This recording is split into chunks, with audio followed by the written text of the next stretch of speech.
Typhoon Haiyan slammed into the Philippines on November 8, 2013. The storm, known locally as Typhoon Yolanda, was the equivalent of a Category 5 hurricane. The storm damaged or destroyed some 23,000 homes in the Philippines. The city of Tacloban in the eastern Leyte province took the brunt of the storm. Most of the city's population of 220,000 was left homeless.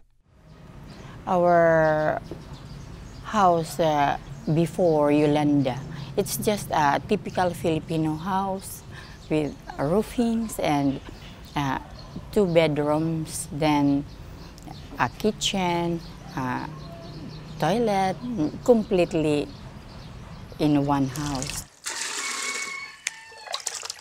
After Typhoon Yolanda came to our house, I was crying that time because our house was no longer a house. It's full of debris.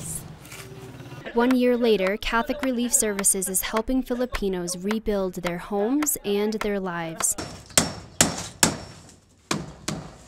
To date, CRS has completely rebuilt more than 3,000 homes. The representative of the relief agency says another 5,000 homes are under construction. Catholic Relief Services coordinator for typhoon recovery in the Philippines credits the impressive level of recovery to the support of local community leaders. The relief agency partners with parish priests, community council members, and town mayors to determine the needs of the community. As a community ambassador, I always see to it that all the beneficiaries of my barangay can avail support from the CRS. Somebody wants to help me or what.